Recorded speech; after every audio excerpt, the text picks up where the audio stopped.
Hey guys, welcome back to the channel. This is a story about what if Deku became the Quirkless Avenger Part 2. If you guys enjoy this what if and want to see part 3, comment down below and let me know before I start. Please do support for more awesome content and leave a like, and don't forget to subscribe to my channel and also share this video with your friends and check out the description in my playlist. The author of the story, TheHinokami from Wattpad. So let's start the video. It's been 7 months for the Yagis and there still hasn't been any word about their son. The police search had gone cold and the police have declared Izuku Yagi dead and announced the end of the investigation due to lack of evidence. People were disappointed that Izuku Yagi, the son of All Might and Green Tornado, was never found. Trust in All Might and Green Tornado has taken a hit, but they still maintained their positions by the skin of their teeth and the fact that everyone could see how it impacted the Yagi family. All Might would still smile, but everyone could tell it was not as bright as before. Green Tornado announced that she was going to start rolling back her active duties and start some charities to help other people that found themselves in situations like their son. 12 Izumi Yagi was less cheerful and was losing hope. She regretted everything she did to her brother and wished she could make it up to him. She would cry herself to sleep sometimes at night when she thought back to her brother and her mistakes. The Bakugo's twins were only slightly better. Katsuki recognized how screwed up he became due to the teachers at his school and took his therapy seriously. He still had an attitude and complex, but it wasn't to the degree it was before. Katsumi had taken the hit a little harder than most knew because she had a crush on Izuku, but recognized the fact that he would never go for her after everything she and the others did to her. 58 Soon the school was closed down and demolished because of what they allowed to happen. A lot of the teachers were arrested that knew of the bullying, and those that didn't know about it had their licenses removed and they had to return for retraining. UA announced that the school would be accepting quirkless people into all programs since they had a rule against quirkless people in any program. 𝗵𝗃 came out and said that if a quirkless person can pass the exams to get into any of the courses, then they deserve to be there as much as a quirked person. The public didn't have much pushback since the quirkless person would still have to pass the same exam which everyone else did. No special measures were taken as such. No one had room to object to the change. "Hello All Might, what can I help you with?" 𝗵𝗃 asked as All Might sat down in the office. "I was wondering if there was any way I and Inko could work here when Izumi attempts to attend. I want to try and make my time limit last as long as I can, so if I find Izuku I can give him my quirk. I want to at least offer it to him. If I start running real short on time I will have no choice but to give it to someone else." All Might asked. 𝗵𝗃 sat there thinking for some time. "I'm sure we can swing it. You will have to make sure your public image stays intact and can't take any more hits before you start teaching. Otherwise, we wouldn't be able to announce it and survive it since you would be working with kids which you f up once already. Remember the deal you have with the courts. Screw up with kids again and you go straight to jail without trial," 𝗵𝗃 said. All Might thanked him and went home to tell Inko about the update. Inko wanted to educate the next generation on being better than them, and she wanted to watch over Izumi before she became a hero. 7 Scene changed to Germany. Third POV. It's been a month since Izuku had started school. He has started to warm up to Luke and Kyle and they have noticed it, which has only encouraged them to keep working at it. Izuku did tell the entire group, Leon, Kyle, Luke, and Seth, about his entire past and who his biological family was, and who had adopted him. Kyle and Luke understood why Izuku was worried about them only wanting to be with him due to the soulmate mark. They promised him that they would show him that they don't need the mark to love him and will one day prove it and court him into a relationship with them. However, for now, they said they would start out as friends until Izuku felt comfortable enough with them to move forward. Izuku thanked them for that and did give them each a peck on the cheek, which caused them to blush and grin at Izuku, who just walked away. 2 Izuku had told his dad about finding his soulmates after the first day of class and discovered that they belonged to 2 of Europe's most powerful families. This made Izuku a bit happy since he knew they wouldn't be pressured by their families to be after him for the family wealth or anything since they had their own. Hisashi told Izuku that he would meet with their parents since he knew them personally and catch up with them, so everyone was on the same page regarding the boys. Quirk training at the school proved useful for Izuku since he focused on more combat abilities with Tishin's and focused more on defensive or practical usage of his quirk during school training. Izuku had learned how to create a shield using his energy. He spreads it out from his body and was able to make it take a shape of a transparent golden shield. It took him a lot of energy and time to set up the shield, so it wasn't practical in combat currently, but the teacher of their quirk class said with training he should be able to do it quickly enough for battle. 2. It took him a lot of energy and time to set up the shield, so it wasn't practical in combat currently, but the teacher of their quirk class said with training he should be able to do it quickly enough for battle. 7. As such, Izuku has learned how to create a shield and use his energy to fly, but they all take too much energy or too long to do, so they need to be trained to be battle ready. The others were training their speed, in which they could either shift their forms, charge up an attack, or how fast they could do their attacks while increasing their stamina. Overall they were all increasing slowly but surely. Izuku decided that he wanted to spar with some of the Titan members, and Hisashi had told him where to go in the building to find the sparring floor. As such, that is how Izuku found himself in the Titan sparring pit, where he would go up against some of their new members and have to work his way up the ranks of experienced fighters. As such, that is how Izuku found himself in the Titan sparring pit, where he would go up against some of their new members and have to work his way up the ranks of experienced fighters. It didn't end well for Izuku. Izuku, a 9-year-old versus a 20-year-old agent, was a rough fight, and Izuku should have known better. Hisashi was just standing up on the side of the ring area smiling since he knew how the fight would end. Though Izuku has been training under 𝗵𝗃, he still has a lot of work to do in his training and lacks real-world experience which he would get through these spars. Izuku did better than Hisashi thought, but overall it turned out how he thought. Izuku landed several good punches on the newer agent, but the newer agent used Izuku's lack of experience and easily defeated Izuku and threw him down on the ground and pinned him. It was over in 5 minutes. Good try, Izuku. You did put some good punches in, but you lack experience and you're still too new to your training under 𝗵𝗃. The things you learned from him in Japan were the basic stuff, and only in the past 6 months did you start learning more offense fighting skills. Hisashi said. Hey, Dad, can I invite Kyle, Luke, Leon, and Seth to our home and Titan training places sometime? Izuku asked his father. Hisashi thought for a second on this. He realized that Izuku would become closer and closer to Kyle and Luke as time passed if those two kept their work up. They've been doing good so far and haven't acted bad towards Izuku, nor has Hayashi found any bad things about them from the research that Titan's done on them. All of Izuku's new friends have been raised by the top powerful families and raised to understand the value of money and be respectful.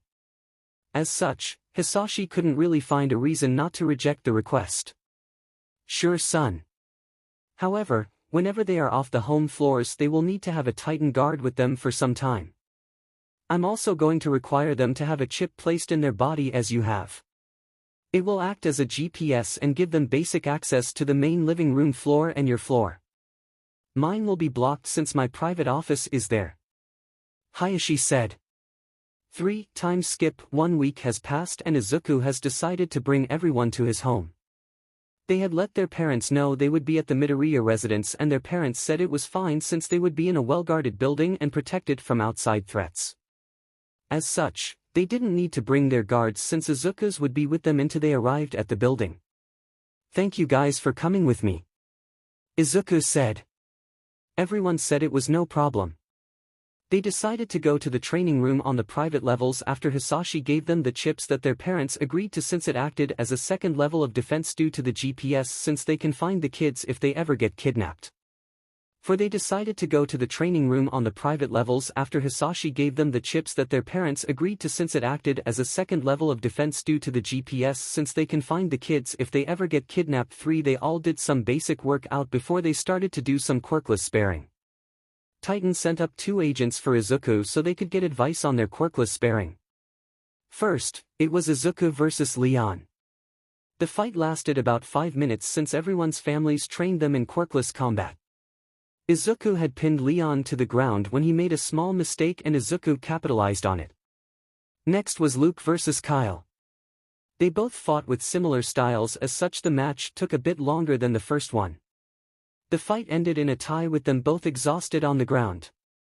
Seth decided to go in and asked Leon to fight him.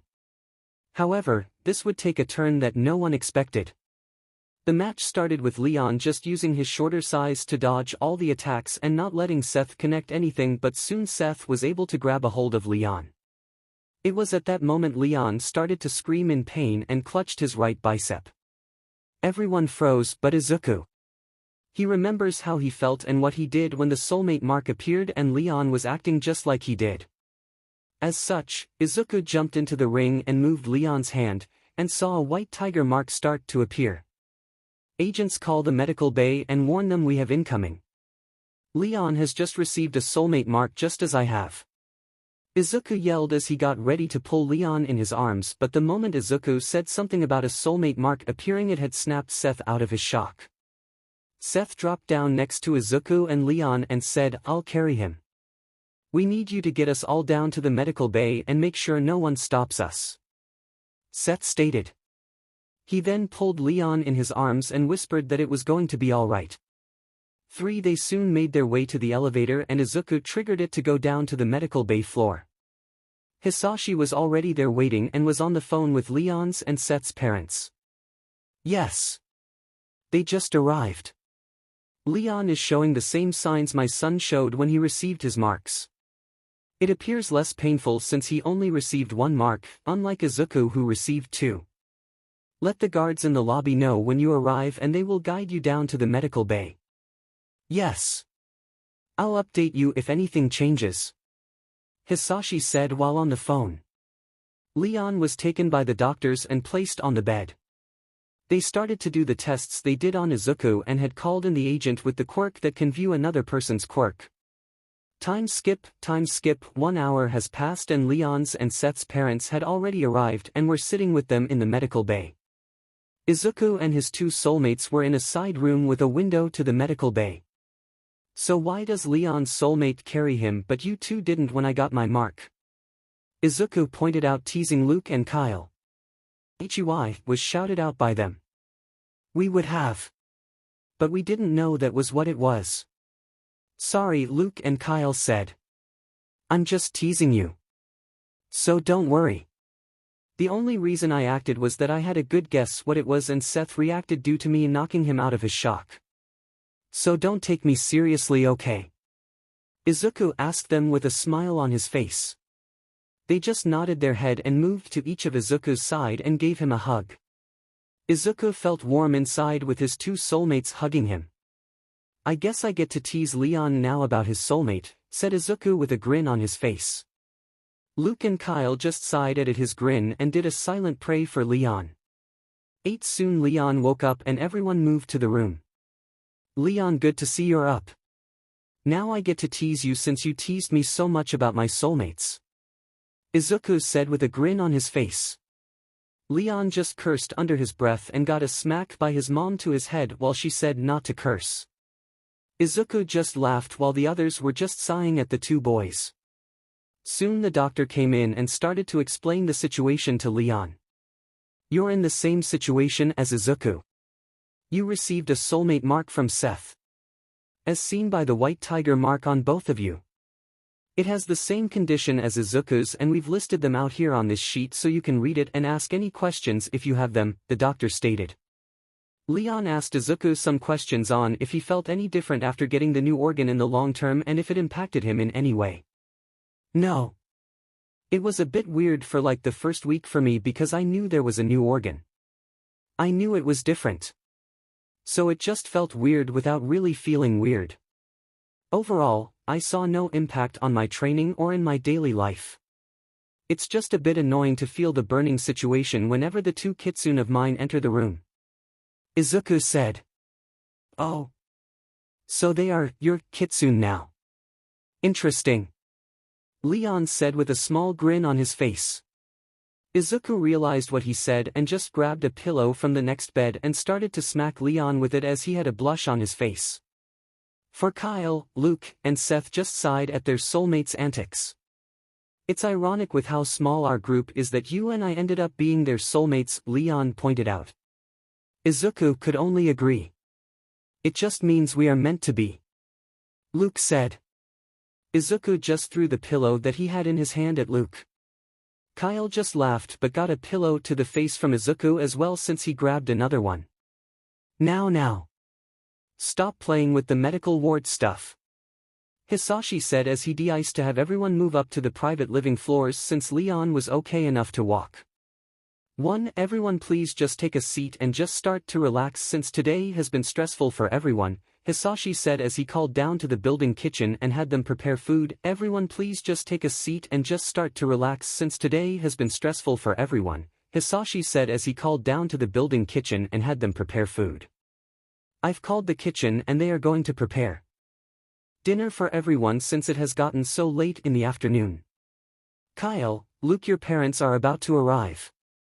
I've told them of the situation since it would be a good idea all parents meet together since you are all friends and there are now 2 soulmate groups in your friend group. It will be helpful for the parents to get to know each other more personally since I'm sure you all will be spending a lot of time together in the future. Hisashi said as he received a call about the other parents being downstairs. As such, he went to the elevator and approved for it to come up. Soon all of the parents arrived and were drinking some wine from Hisashi's collection. Izuku decided to take everyone up to the new game room that Hisashi had put in one of the rooms on the upper floors. Dad just had this put in for me since he knew I would start inviting you all over more. I have a small game room for my personal use but it only has a computer and consoles while this has bigger games for all of us. Izuku said. They soon broke off and started to play some games. It was about 40 minutes later when Hisashi came up and had them all come downstairs for dinner. Sit down kids and let's eat, Hisashi said as the kids arrived at the dinner table. This room was one that was hardly ever used since it was only Hisashi before and then only Hisashi and Izuku. As such, this was the first time that the dining room was actually used since the Midoriyas would just eat at the eat-in counter in the kitchen or on the living room couches. Everyone said their thanks and started to eat. So Leon and Izuku.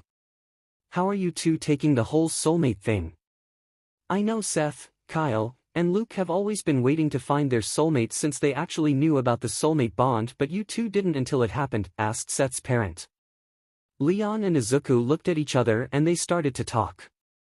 For me, it's nice to know that I have someone that is meant for me but I won't just accept the relationship just based on the bond.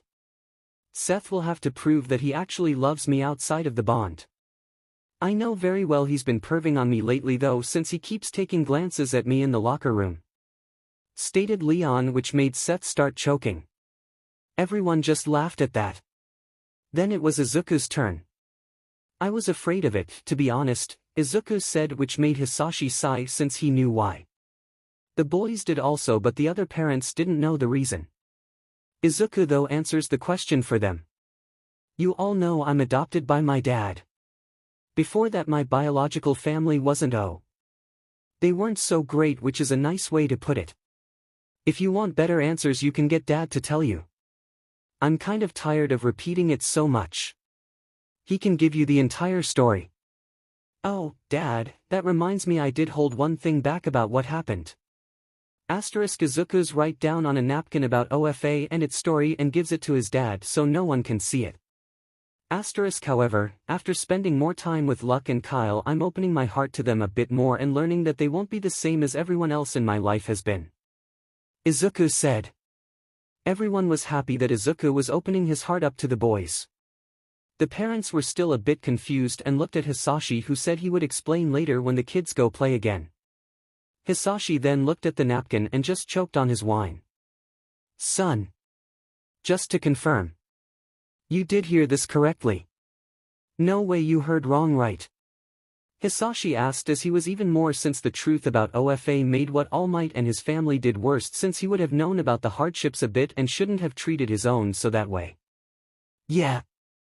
Makes the entire story far worse, doesn't it? Izuku asked with a sad smile on his face. Also, no, there isn't anything else that I've held back that I know of, Izuku said, knowing his dad would ask. 11 Yeah. Good thing you held it back. If you told me the first time I might have gone and killed your biological family and the UN would not have been pleased with the symbol of peace being killed off by my group. Hayashi said, which shocked the parents that Izuku was the son of the symbol of peace. Wait. You're the kid from the news a while back, one of the adults said. Oh, yeah. Izuku, they finally did realize you were gone and your assumption was correct on when they would notice. They did a press conference and admitted to some of the stuff. It's watered down a bit in my opinion, but oh well. Like they would ever find you anyway.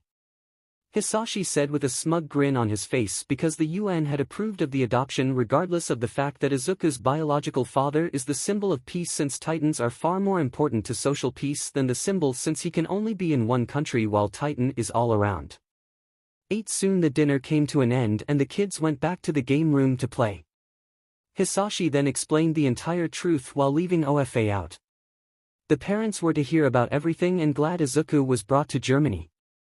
Especially Luke's and Kyle's parents, since they found their soulmate because Izuku came to Germany. Months have passed and it was now time for Izuku's birthday. It would be the first birthday that Izuku would celebrate since he was 4 years old, since his biological family ignored his birthdays. Izuku would now be 11 years old. He was found by Hisashi right when he was 9 and was turning 10. As such, they didn't really have time to celebrate his 10th birthday properly due to everything that happened. This year Hisashi had taken the day off and had plans ready for Izuku's birthday and told Izuku to be ready to have his birthday party when he returns home with his friends. Soon school came to an end and everyone went to the 𝗵𝗃𝗧𝗏. The other families have been visiting more often since all of the boys have been hanging out more often. It became a usual occurrence for all of the families to meet up and eat twice a week at the 𝗵𝗃𝗧𝗏 home.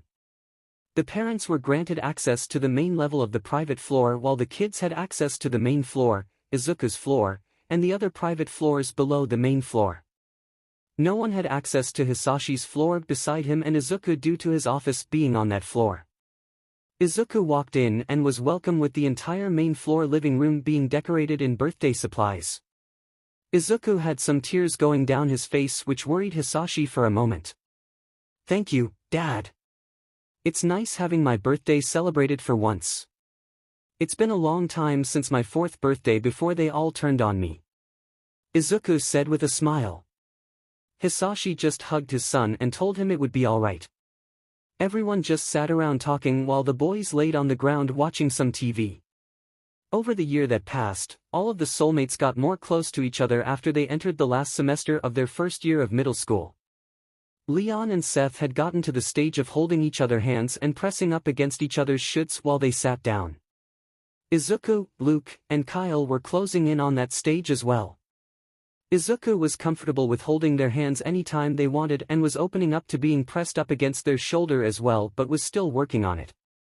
Kyle and Luke just took every step slow since they knew it would be strong work to open Izuku's heart fully due to his past. They were happy with any progress they got. As Izuku was sitting down on the ground, he noticed there was a small gap between his two kitsune. He decided he wanted to push himself a bit more since he was getting more and more comfortable with them. They showed him over the past year that they were willing to go as fast as Izuku wanted and kept up with their actions instead of just words, which truly melted his colder heart. As such, Izuku moved between the two boys who were sitting up against the couch and sat down while grabbing a hand from each of them. Everyone in the room noticed the change but didn't comment on it. Soon the party came to an end at night since it was now just the adults drinking some wine while the kids were hanging out on the living room couches together. Everyone was saying their goodbyes when Izuku hugged Luke and Kyle and then let go and ran deep inside the main floor room. PFT. I think he broke himself with that action. Leon said. Then he noticed Luke and Kyle had a blush on their faces. Well, looks like he broke you two more though, Leon said, which resulted in Seth just nudging him in the side, reminding him that Izuku would tease him later for all of this. 17 Yagi POV. It's been over 1.5 years now since Izuku has disappeared off the face of the earth. The Yagis held a small event amongst themselves and the Bakugos for Izuku's birthday. They lit a candle on a cupcake and blew it out. Happy birthday, son. I hope wherever you are safe and happy. Inko said. Everyone just chatted and enjoyed their night as best as they could since they knew they were missing someone that they shouldn't be missing. Izuku and the others were at the Titans training field so they could be a bit more destructive since they couldn't do it at school. They all have been training their individual things in the school quirk training classes. Though Izuku was the one who was working the hardest due to needing to catch up to everyone. Izuku has been using the quirk classes to increase his speed on using energy outside of his body. At the start, it would take around 30 seconds to get the energy around his body to allow him to fly, and even then it was strong to fly and use his quirk at the same time. He also started at around 45 seconds on building up his shield. Over time from the quirk training classes at school, he has gotten the flight down to 5 seconds and the shield building down to 10 seconds. This was a vast improvement in the time he spent training it. Today he was working on increasing the control of his quirk to higher percent amounts. He can drop his quirk percent down from 100% nearly at will without any real-time delay. As such, his father and Titan advisors approved of him working on finding his body's current upper limit before his body gets hurt. Due to there being 5 heirs of powerful families being on site, Titan had sent 4 tactical assault squads which consist of 6 agents each for a total of 24 agents on site. Some members were there to help them train while others guarded the area and made sure the heirs didn't come to harm from external threats. 3 Izuku POV, everyone took some space to themselves and started working on their quirks. Izuku then started up his quirk and started to increase the percent. First, he went to 200% since he knows he can do it from there. 120 miles per hour, called out an agent. Then I went up to 300%. 180 miles per hour, called out the agent again. I felt the strain at the 300% mark. At 300% I punched with enough force that someone would feel like they were in a Category 5 hurricane. The agent also said that the 300% would be enough force to rival All Might in his prime. This shocked me greatly. I had enough strength to rival All Might in his prime.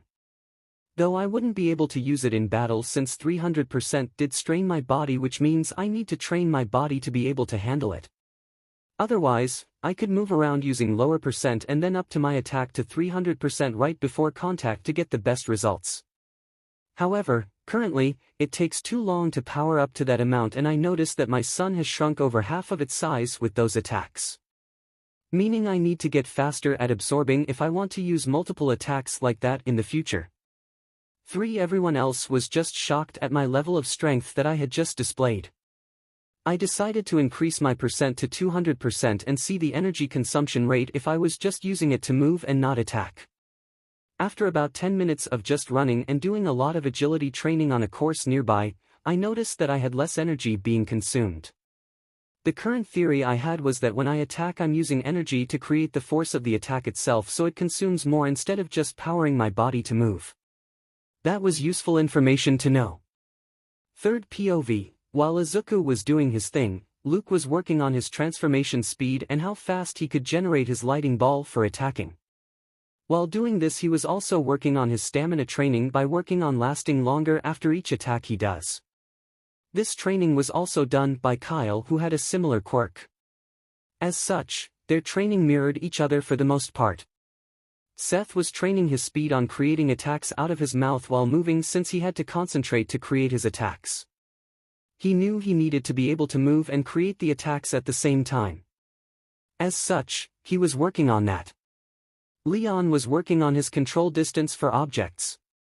Once he used his vector quirk on something he could also control it and change the vectors again even if it was far away. He had a natural range that he could change the vectors of anything, but he also wanted to be able to change vectors of stuff that was at a distance if he had already touched it once and changed its vectors. 8 The training for them went on for several hours before they all got tired. Izuku decided he wanted to see how far he could push his percent before causing damage to himself. This would be a painful lesson because he would jump from 300% to 350%, which would fracture his arm. Izuku soon yelled out in pain due to his arm fracturing. One of the agents came up and checked him with his quirk that could locate damaged areas for him to attack. "You fractured your right arm. We will need to get it healed back at the base," stated the agent, but Izuku didn't respond. His eyes were wide with shock. What the? Izuku then closed his eyes and felt his energy that he had in his body slowly transfer into his wounds. He then forcibly redirected energy to it to increase the speed, and within 5 minutes his fracture was healed. "Check my arm again please and confirm what I did," Izuku asked the agent. The agent checked and was shocked that it was 100% healed, like it never fractured in the first place. "You healed it," the agent said. "It seems my body naturally uses the solar stockpile to heal myself. I can forcibly speed it up. It seems I will need to train that ability, which will be strong to do since I need to be injured to do so," Izuku said. Then the agent made a remark. "Maybe you can heal others, which will give you training. We should have you go to the medical bay to check it out and see if you can heal other people," the agent said. This was a good idea that would need to be explored later on. 2:skip 3rd POV. 2 weeks have passed since the last training session at the Titan's grounds. Izuku did visit the medical bay and found out he can heal others, however it consumes far more energy than healing himself. It was to a point that it wasn't really worth the energy consumption. It was good for training and emergencies, but overall it wasn't really practical for Izuku to do it. Izuku has been also using the solar energy chamber that his dad had built. He's been pushing his body's limit on how much he can store. He's found out that he can store a lot of energy to a near limitless amount. So far, they haven't found a limit for his stockpile limit. Izuku estimates that he could do around 100 punches at 300% before he ran out of energy and had to stockpile again, which was a lot of energy. This meant that he would never really run out if he was only running at his natural output of 100% when he activates his quirk, which was as strong as All Might in his youth. 5 Izuku POV. The boys were all at school and were in their homeroom. Time passed and lunch had arrived. However, the lunch was soon disturbed by a spoiled kid that decided to bully a kid from another class. The spoiled kid was bullying the other kid for his mutation quirk. This just me off since there was a teacher in the lunchroom and he was doing nothing. I've heard rumors from some other students while I passed about the Quirkless teacher. They also said that the school could never get proof of his actions. As such, I went over to the teacher and had asked him to step in. He just said that it was boys being boys and it would solve itself out. That just me off so much that I just walked over to the bully and put myself between him and the other kid. I could notice the teacher was I got involved. "You are going to leave this kid alone, you quirkless piece of SHT, I said. "You don't know who I am, do you? I have power in this school because of how much money my family donates. See, the teacher over there won't do SHT. My family is powerful enough to have this much control. So how about you walk away and I'll forget this incident of yours," said the kid. "How about no? Also, I don't care what family you are from. I still won't let you do this while I can stop you," I said. Soon the teacher came over and yelled at me for starting a fight. I just looked at him and glared. "Don't try to shift blame now. I will bring you up with the principal and have you dealt with soon. You decided to ignore this solid brat because his parents donate money to this school. I refuse to stand aside when I want to be a hero," I said. The teacher said something about dealing with me in the principal's office and I would never get into a hero school with marks on my record. One soon, the teacher, the bully, the victim, and I were walking to the principal's office. I had pulled my phone and texted my father about what happened, and he said he would be at the school with a lawyer in a few moments and just demand them to wait until he arrived. We entered the principal's office and she was confused to see me. "What is going on?" she asked the teacher. She didn't seem happy to see him there. The teacher stated some bullshit lie about me starting a fight with the spoiled kid and how he and the victim were only talking when I came onto the bully. "Izuku, can you please explain what happened from your side?" she asked me. "I'm sorry. My father has instructed me to wait until he arrives with his lawyer," I said with a smile directed towards the teacher. The principal froze at my comment. The teacher said that I don't need a parent and was asking why a lawyer. Soon there was a knock on the door and entered my father and the lawyer. The teacher froze when he saw my father. It seemed he recognized him. "Hey, Dad. Glad you could make it." This made both the bully and teacher pale. It seemed they both just realized how screwed they were. I then explained the situation and what went on. The principal had a grin on her face. "You're fired. I've been looking for proof of your 𝗧𝗧𝗃𝗧 bullshit for a while. Pack your things and get out. I'll be reporting this incident to the Teachers' Credentials Agency so they have it on file," said Principal 𝗧𝗧𝗃𝗧. She was so happy that she got rid of him. She then turned to the bully and suspended him for 2 weeks and sent him to wait outside for his parents who she would call. 3. Well, we might lose their funding though I at least got rid of the 𝗧𝗧𝗃𝗧 teacher, stated Principal 𝗧𝗧𝗃𝗧. My father asked how much they donated and she told him $600,000 a year. Consider it done. I've never had a need since I didn't have a child going here. So I'll donate $1 million per year, which doesn't affect my finances at all. My business can actually write nearly all of it off for taxes anyway, Dad said with a grin. The principal just relaxed since she wouldn't have to explain to the school board about losing $600,000 a year, but instead, she gained $400,000 in addition instead of a loss. The other students' parents had arrived since the kid texted them when he was sent outside. They demanded to know what happened and treated to pull their money. They didn't even realize that I and my father were in the office. The principal explained what happened and said their son was suspended for several weeks. They said they would pull the funding if he was suspended. Go right ahead. If you didn't notice, Mr. Midoriya is here in the office. It was his son that stopped your son. He's already said he will donate $1 million per year, so your donation is covered even if you pull it. Don't try to threaten something that won't be missed, stated the principal.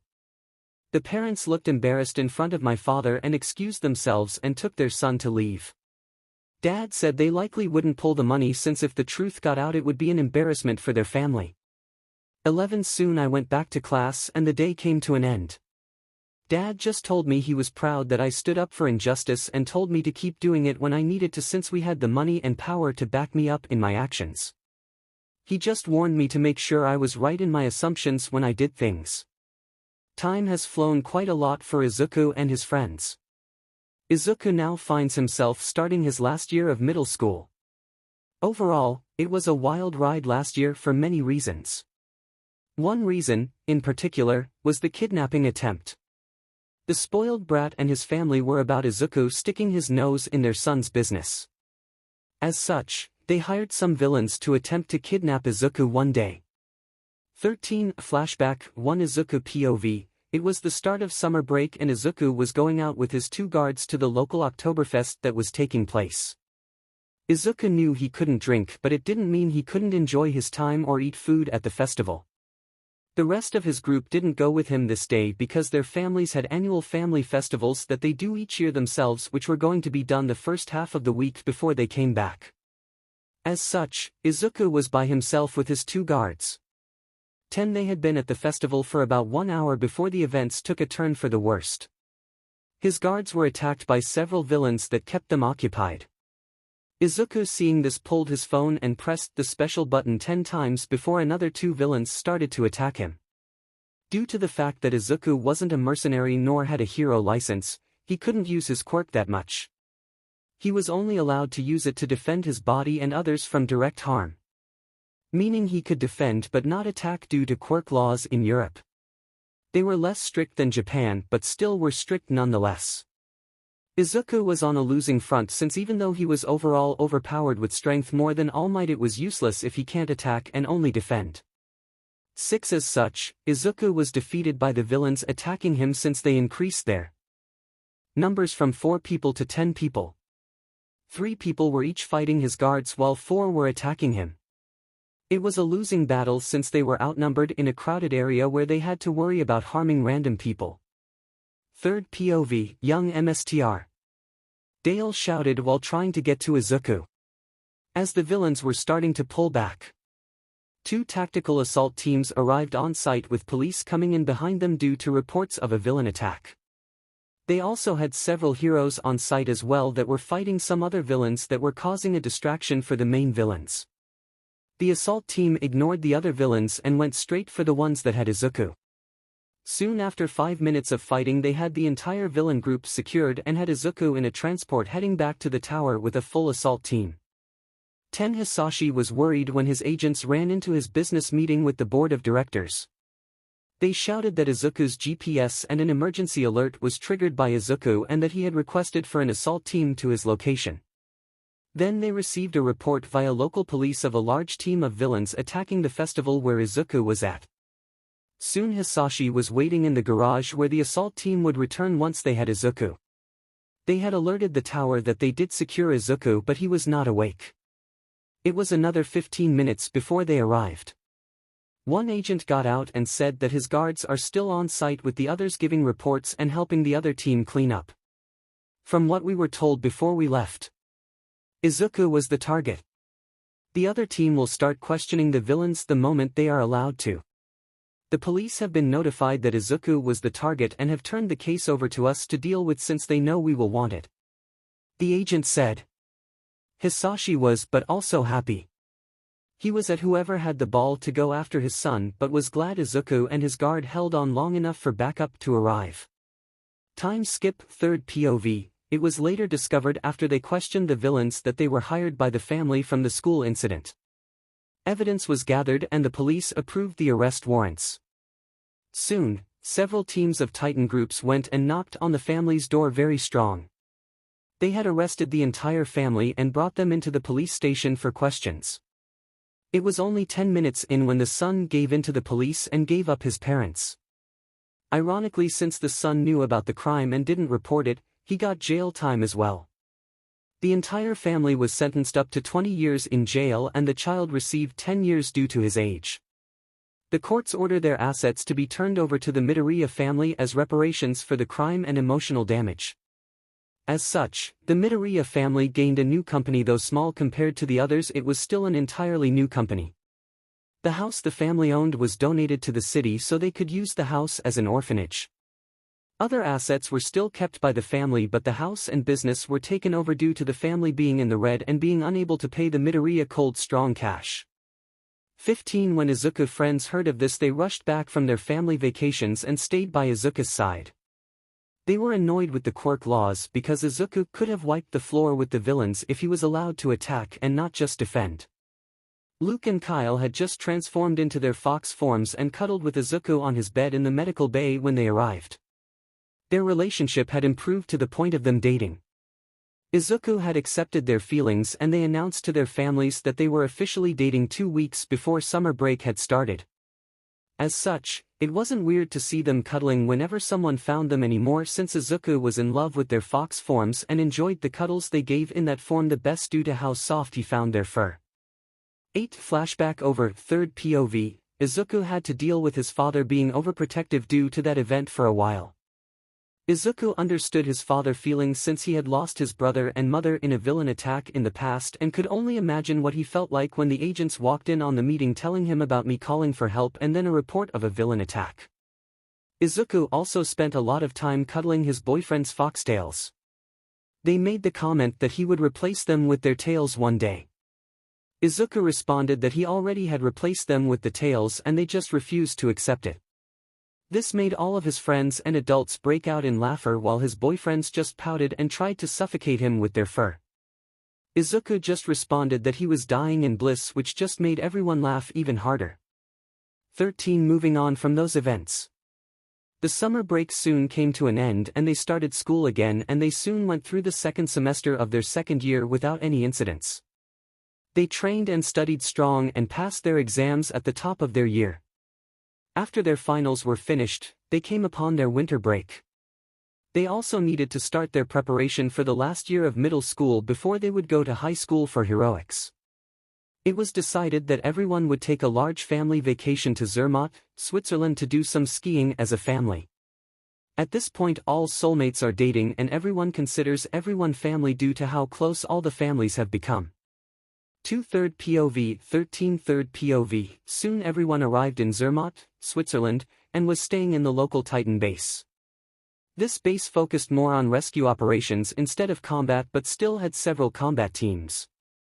As such, it was perfect for the families to stay in and be protected when they were not out in the mountains relaxing.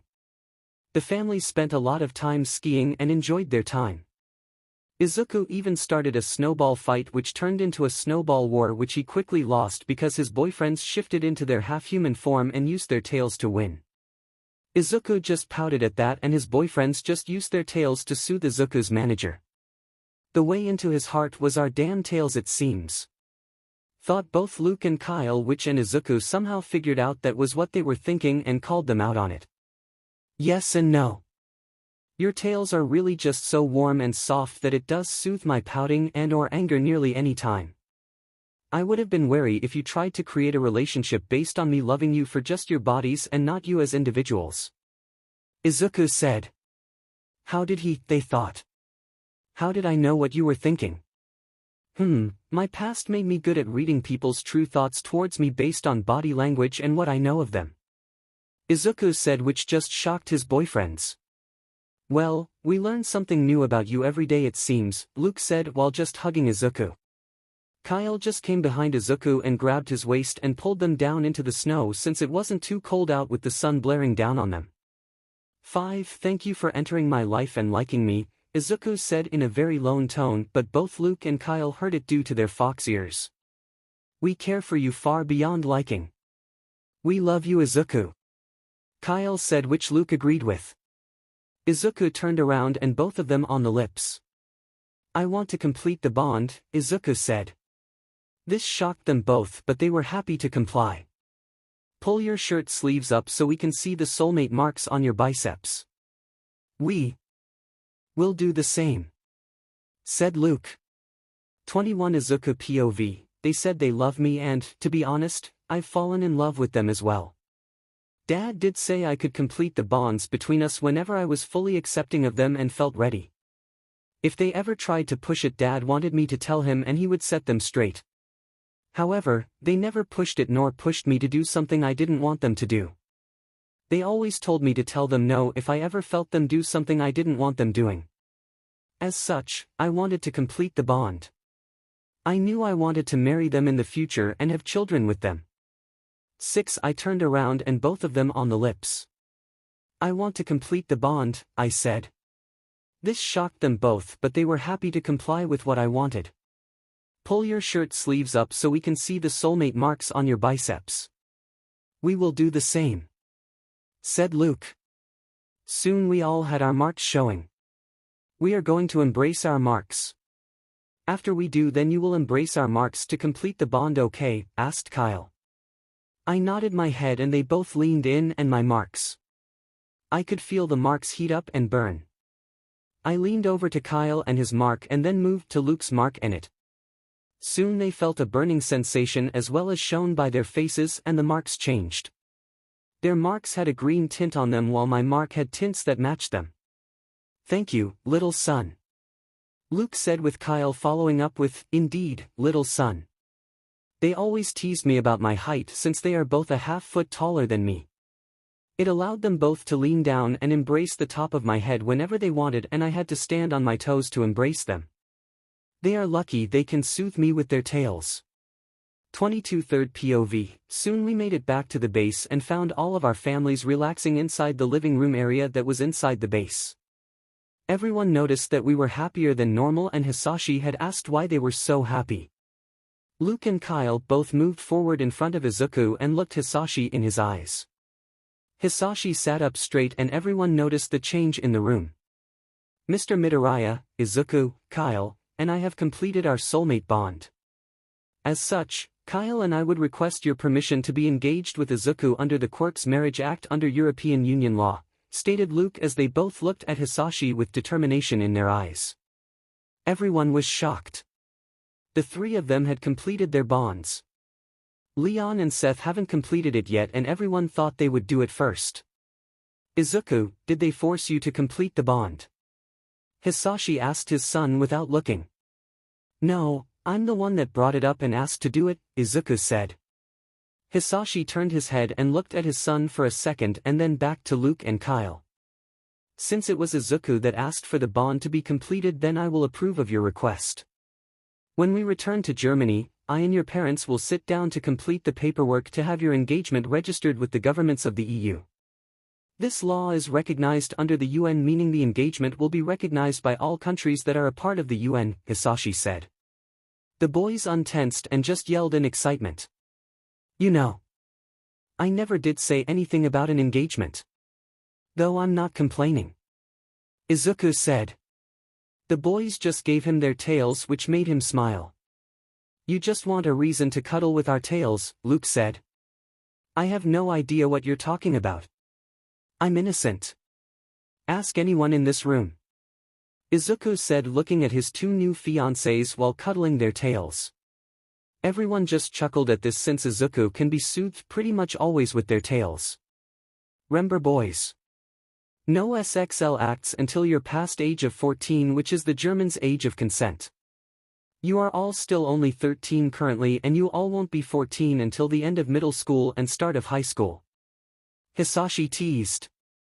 The three boys just blushed at this while Izuku hid his face with Luke's and Kyle's tails. It was now several weeks after the kids' winter break and the first day of their last year in middle school was about to start. The Claytons, Waltons, and Midoriya's families all sat down a few days before classes started again and prepared the paperwork for the boys' engagement under the Quirk's Marriage Act under European Union law. The Claytons and Waltons were in the living room working on the paperwork while Hisashi took Izuku off to the side to confirm with him about everything. Son, I just want to confirm with you that your feelings haven't changed. Registering under the Quirk's Marriage Act under the European Union law isn't a simple engagement. It means that you are getting together with the intent to marry once you graduate from high school. Revoking the registration is not a simple task because of the soulmate bonds. The law would require great harm to come to one of the parties to have it revoked. I just want to make sure this is what you want, and I will support any decision you make. Understood, Hisashi said. Izuku just looked at his father and smiled. Yes. It's what I want. With my past, I never thought I would find someone to love me, but then I found Fong and then you. Now I have them as well. They make me happy all of the time, and whenever they think I'm not happy they always tend to me without me asking. I'm happy with them and they worked so strong to get my heart to open to them, Izuku said. Hisashi just hugged his son and his forehead.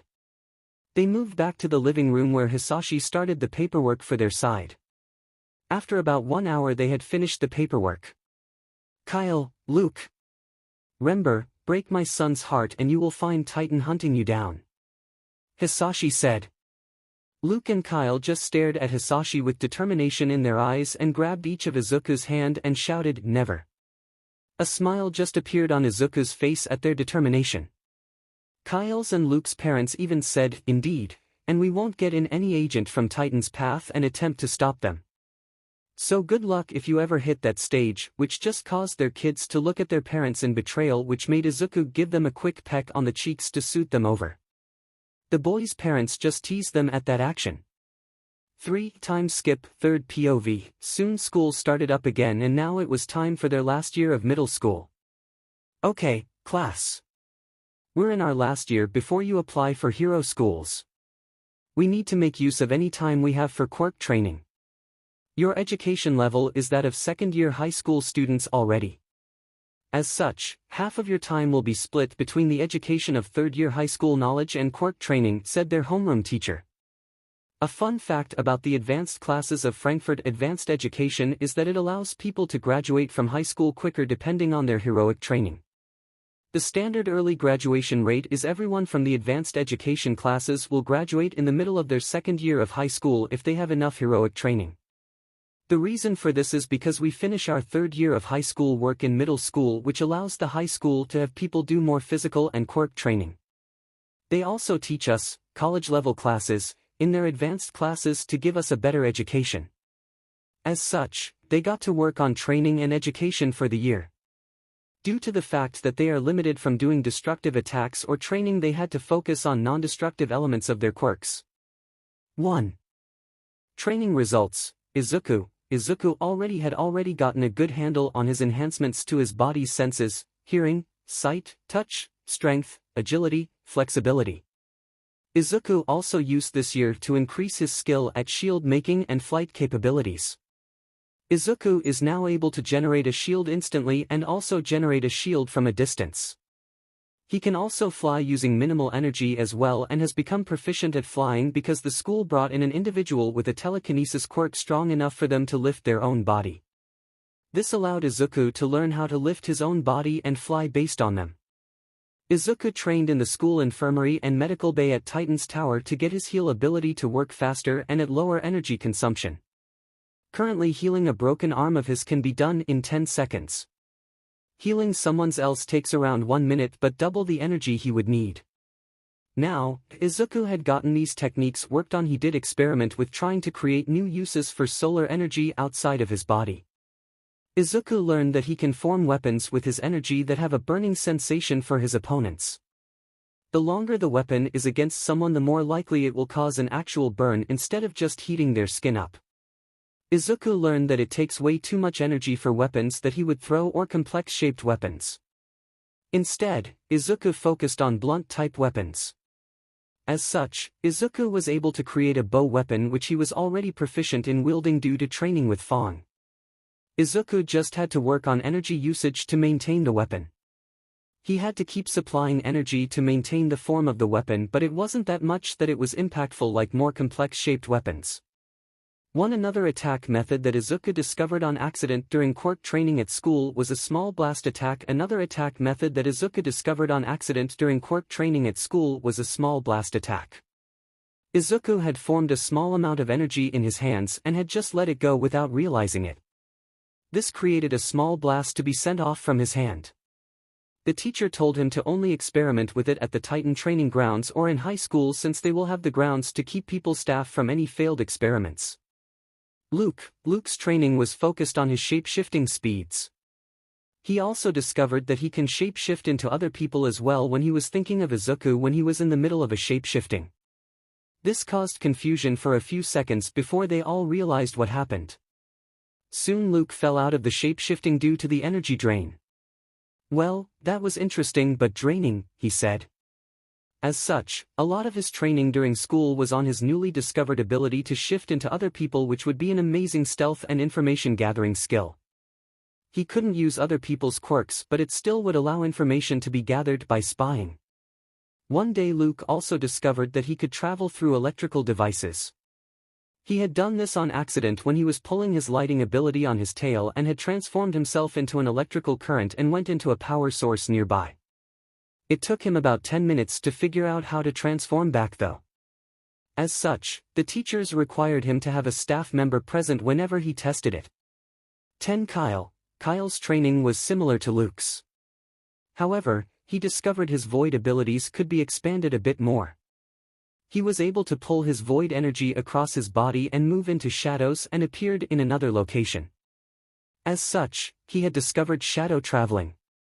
The teachers recommend that he test if he could bring other people or items with him. As such, they had a student with a clone quirk make a clone and had it taken through the shadows, which showed it was possible but more draining on his energy. As such, that became one of Kyle's focuses to get his energy usage down for quick travel, since he aimed to be able to take the entire group with him in one go and still be able to fight. He also learned how to shape-shift into other people once Luke discovered the ability. He had Luke explain how he did it and everyone was happy to find out that he could do it as well. As such, Luke had 2 new things to train and get the energy consumption down for the rest of the middle school quirk training. For Seth's training focused on his transformation speed and creating new wind attacks out of his mouth. He was able to transform his air bullets into wind blade attacks. He found out it took more energy currently but saw that the wind blades did more precise damage with cutting where the bullets did blunt damage. He also figured out that he can control the air in his area and started to train in this aspect. If he got it powerful enough, he could in theory create tornadoes. As such, this was where Seth spent most of his time during his last year of middle school. Leon's quirk training was more straightforward since he had spent a lot of his childhood training his math skills to help his quirk training. As such, he focused on his speed of changing between vectors. Though one day he saw a hero on TV use some blade weapons and throw them. This created an idea in his mind of using some form of control over blade weapons. A teacher that had skills as a weapon handler provided some blunt blades and helped Leon learn to use them. Leon soon figured out how to use vector on the blades in an efficient manner, but then discovered that he could also use vector again on the blades in a certain distance if he had touched it once with vector control. This leads him to have some form of telekinesis over the blade weapons. As such, Leon started to expand his area of control on how far away he could still control his blades and how much mental work it took. Too soon their training was progressing well. The boys even increased their physical training with the Titans group agents and by mid-year were able to take on most mid-level agents without much struggle in quirkless combat. Soon, it was decided that Titan was going to teach the boys group combat teamwork and skills. Though they were one member short of an entire tactical assault team, they could still act as one with their 5 members since they are all powerful quirk users and have a good range of skills for individual combat quirk or no quirk. As such, a Titan assault team took them through the Titans teamwork assignments and got the team up to the basic standard of a newer assault team that would be formed. Overall, for basic hero work in high school, the teamwork would put them on a higher scale since Titan's standards are far higher than anyone else for combat skills. 1. Hey, guys. Should we have a name for our group? I know we spend almost all of our time together and I was thinking we could create an agency together in the future. Izuku said to his group as they were resting on the training platform in the Titan Tower. All of the boys just looked at Izuku and just realized that he had a good point. Indeed, but what would we call ourselves? Leon asked. Everyone just sat down and threw ideas out. How about Featherless, said 𝗧𝗪. We have 3 people with more mystical related quirks and we all have soulmate bonds inside our group which could be linked to fate and myths of finding soulmates, but none of our wings or anything so featherless. We are featherless myths. 𝗧𝗪 said. This earned some nods and soon everyone agreed. So from now on, we are featherless. Izuku said. Everyone agreed and then nodded. Also, you're the leader Izuku. Leon said with a grin. Izuku just froze at that. What? Why me? Izuku asked. Everyone just chuckled at that. 8. Well, you are really the leader of the group already. Though Luke, 𝗧𝗪, and I are more DMNT and you and Leon are 𝗵𝗃𝗲 in the relationships. We all tend to follow you and your actions. Also, you tend to be the one that directs the group in training, and anything else we do. We all have also been spending more and more nights at your place as well since your dad gave us each a room to sleep overnight in. You just fit for it. Kyle said with a grin on his face. Fine, and I'm not 𝗵𝗃𝗲𝗃. Izuku pouted until Luke and Kyle soothed him with their tales they brought out. Yup. 𝗵𝗃𝗲𝗃. Teased Leon. Izuku just stuck his tongue out at Leon. Traitor, Izuku said to him. Soon they all finished up the last of their workouts and training and moved to go get cleaned up. 9. Time skip. Hello, boys, Hisashi said as all the boys arrived in the main living room and sat down on the couches. Hello, Hisashi, said all of the boys while Izuku just walked up and hugged his dad. How's work today, Dad? I know there's been some increase in work since the work that I've been given has increased as well. Izuku asked. As the years passed, Izuku has taken more work from his father's position and done a lot more administrative work for the companies so he would get skilled enough to take over the company when the time came. Overall good. It's that time of the year when work just increases like normal. Are you all ready for the end of the year? You have about 2 months left before you graduate and start your last break before high school. I know you all have your costumes ready since Titan has designed them and made them. You've all taken some Asian theme into your costume to a point. Hisashi said. Everyone just agreed and stated they were ready for high school. They wanted to get in and graduate as soon as possible because they were in the advanced classes which would let them graduate after a year and a half as long as they pass all of the tests and exams. Everyone decided to just sleep over for the night and went to their respective rooms. Hisashi refused to allow the boys to share a room until they were in high school and had all aged over 14, which was the German age of consent. Hisashi would always give Kyle and Luka glare when they would go upstairs, and Izuku would just glare back at Hisashi. Izuku wanted the damn tails to snuggle with at night. It was the same day around the world. The entrance exams for high schools and/or hero schools. Today people across the entire world woke up in the morning and set out on their day with the goal of getting into the school of their dream. Izuku and his friends were no exception to this, nor were Izumi Yagi and the Bakugo twins. To Izumi POV, for I woke up and realized it was today. It's been years since my brother has gone missing. Birthdays were a bit less cheerful knowing that my brother was gone. We still celebrated my and his birthday. We did my party and then we had a small get-together for his birthday later in the day where we would light a candle on a cupcake and wish for him to be in good health. Brother, I don't know if you're still alive, but I hope you are healthy wherever you are at. Izumi thought. Soon I went about my early morning routine and ate breakfast with my parents. Good luck, sweetie. Remember, just do your best and no matter what result you get you will know you did everything you could currently do, Mom said. Dad just rubbed my head and wished me luck. Soon I walked out of the house and went to the Bakugos where they were just exiting their house. You guys ready? I asked them and they said they were. Soon we arrived at the entrance exam for UA. It was amazing to see the school building. After we talked for a few moments we went in and registered for the exam. The written exam only took 1 hour and all three of us think we did well. Overall, both Bakugos think they will do fine with their explosion quirks and I think I will do great with my telekinesis quirk. Soon we arrived inside a room for the announcements about the physical portion of the test. The staff member in charge of announcing the rules was present. Mike, listen up everyone as I explain the rules. Each defeated villain bot is worth a certain amount of points, which are assigned to the bots according to their difficulty level. 1 point, easy villains 2 points, medium villains 3 points, strong villains 0 points. Arena traps are massive villain bots scattered through the city replicas in order to trap and weed out people from getting high scores. They're not meant to be fought, which is why they're worth no points. Candidates are not allowed to fight other candidates. Doing so results in disqualification.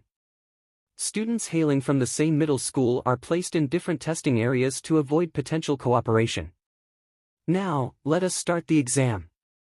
Present Mike yelled out. 5/3 POV, soon the three friends split up to their exam sites and wait for the exam to start. Soon Mike yelled out a go, which confused everyone.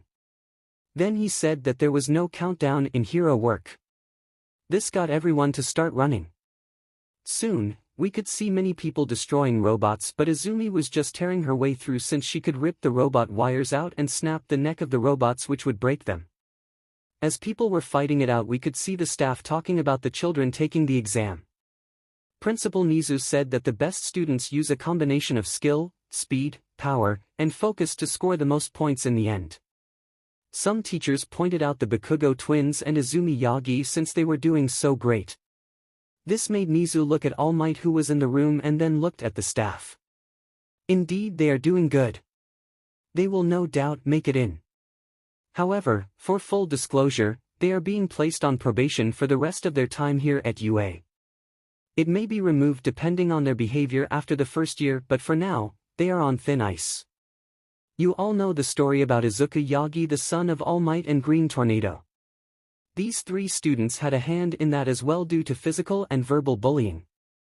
As such, they are thin ice and are required to be in anger management and therapy during their entire time here at UA. 𝗍𝗬 said. This caused everyone some shock and some wondered why they were even being allowed to attend the school. They were still kids and the school approved of their actions. They needed to learn their lesson and so far they haven't had any trouble since Izuku Yagi disappeared. That is why they are on thin ice and will be let in. 𝗍𝗬 said to calm everyone down. I want all three of them in my class. Since I expel people already, I won't hesitate to get rid of them if they show they change back to their old ways. Eraserhead said. This made All Might tense since he knew his teaching style was rough. All of the teachers agreed with this and let it go due to his teaching style. 5 As time runs down towards its end, faculty members press the 𝗧𝗵𝗃 to release the gigantic villain bots worth 0 points. The purpose of this robot is so that the judges panel can observe how students react to the desperate situation created by the giant robot. It presents an opportunity for some students to truly shine. No one decided to take on the robot and no one got trapped by the robot this year, so no one was forced to step in to save someone. As such, the robots just got deactivated and the exam came to an end. 8 times skip, third POV. Soon all 3 of the kids made it to the Yagi house. The Yagis asked the kids how they thought the exam went and they all responded they thought it went well. Soon they just sat down and started to relax and cool down. Hey, Izumi. Do you think Izuku is attempting for some hero school since he wanted to be a hero so bad? Kasumi asked. Izumi didn't know how to answer. I don't know, if he did, then the hero school would notice that he is missing. So I think he might avoid it, but who knows? Izumi said. Bakugo just grunted and they all just relaxed for the rest of the night. 7. Germany to Izuku POV. It was time for our enter group to go and take the entrance exam for Frankfurt High Advanced Education, or FHAE for short. This exam isn't like the typical exam for hero schools. It's an advanced school and we are entering the advanced classes of the said advanced school. As such, we are required to fight the current pro heroes of the EU who volunteer their time for the exam. Most people that lend their time have graduated from this school. The normal entrance exam for those not attempting the advanced course is a physical exam of fighting robots and clones. It's like the UA exam but fairer due to a staff person that has a clone quirk which allows mental quirk users to have a chance of passing. 20. As such, I and the guys knew we would have our hands full with whoever we were going to have to fight. We don't have to take the written exam since we graduated from middle school, which required us to take a placement exam for our high school education, which we all passed and received our high school education certification. 7. Let's get ready, guys. I yelled as I banged on everyone's door in the morning. Leon and Seth had a room on the second floor of bedrooms while Kyle and Luke were roomed on my floor to be near me. Everyone soon got up and went downstairs to eat breakfast since they stayed over the night. Dad soon came down and hugged me and thanked me for breakfast. You all ready? You will be fighting a hero, but they won't go full out. They will give you a chance to show off your skills. However, depending on their ranking, you all likely could defeat them. Hisashi said. Everyone agreed with that. Most of us could fight Quirkless against mid-level Titan agents and hold our own or win, and the mid-level Titan agents are for the most part on the skill level of the EU's top 30 heroes. Soon we finished eating and got into the SCRT car that would take us all to FHAE. The school is located at the edge of the city and owns a lot of private lands with some mountains nearby where they can use it for whatever they want. Due to the fact that they have had so many top heroes produced from the school, the EU provides a lot of money to the school. As such, if they ever need something they can get it. After about 30 minutes of driving, we arrived at the school, and the tactical assault team assigned to 𝗧𝗵𝗃𝗧𝗏 broke off before we neared the school as our car pulled up. 9. I honestly think the school is bigger than UA in Japan, I said, which everyone just agreed. UA may be the #1 school in Japan, but it's not #1 in the world. That title goes to this school. Soon we were to an exam room and were told to wait for the staff to arrive so they could grade our exams. 3rd POV, after about 30 minutes, the staff showed up for our exam. They then took us to a new location. It looked like an old-style combat training zone. Hello, students 5. Hello, students. My name is Vincent and I am the principal of this school. As you know, your exam is not the standard exam. You're testing into the advanced classes and need to fight a pro hero who has given their time for this. You all have already passed high school education in the advanced classes at Frankfurt Advanced Education. As such, you are currently the only ones that would be placed in the advanced classes at this school if you pass this exam. You won't know the identity of the hero you are fighting since they are in a different outfit and have a mask on. Principal Vincent said. The staff explained why we were fighting in a more confined old-style area. In real life, you can find yourself in complex areas or larger spaces. In this event, you need to defeat the enemy and assume that any attack you would need larger space outside of this ring is a no-go for you to do. Anything that goes outside the ring would be considered hitting civilians or be causing collateral damage to buildings. One staff person said. This was reasonable since in real life we could find ourselves in a tight area or not, and we would need to make sure we use the proper power level for where we are fighting to ensure no excess damage is caused. 6. The first battle was for 𝗧𝗓. The staff person called the fight to start and 𝗧𝗓 went right for a half transformation. He used his agility to maneuver and dodge the attacks of his enemy. The enemy was sending fire blasts out of his hands and could shape it into a sword. 𝗧𝗓 couldn't really use his wind attacks since it would make the fire spread. As such, he was forced to do close combat. One new technique that 𝗧𝗓 has learned recently was that he could surround his claws with the wind to make hits cuts more powerful. As such, when the enemy sent a fire blast towards 𝗧𝗓, when he got close he just cut right through it.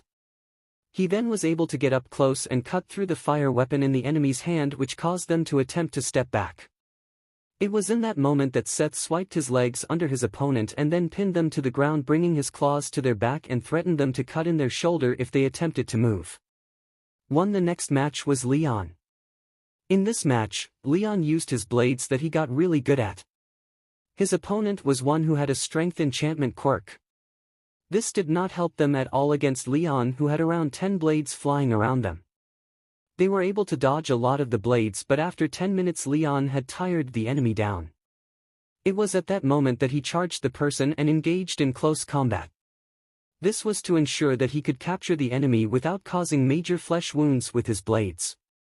After about 3 minutes he had pinned the enemy and had a blade to his back. After Leon was done, it was Kyle's turn. His opponent pulled out a WHP weapon which he had. It was short, so we all wondered how they were going to attack. We were proven wrong quickly when she expanded the WHP length quickly and almost landed an attack on Kyle.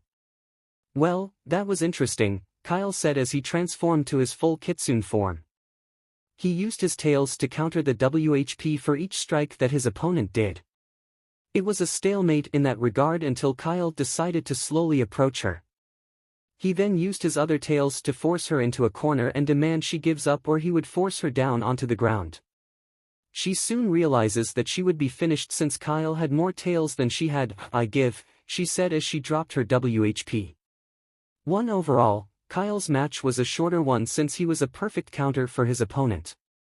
Now it was Luke's turn. His opponent had a quirk that allowed them to control the earth. As such, the opponent started to waves of earth attacks towards Kyle. There were earth spikes that would break out from the ground and attempt to stab Kyle. He soon transformed into his half form and used it to jump across the spikes and used his tails to break any that got too close to him. However, Kyle noticed that the earth spikes were creating a lot of shadows, which had created one that connected to the enemy's shadow. As such, he quickly transformed into his full kitsune form and jumped into a shadow and traveled right behind his enemy, and grabbed him with all of his tails, forcing the battle to an end.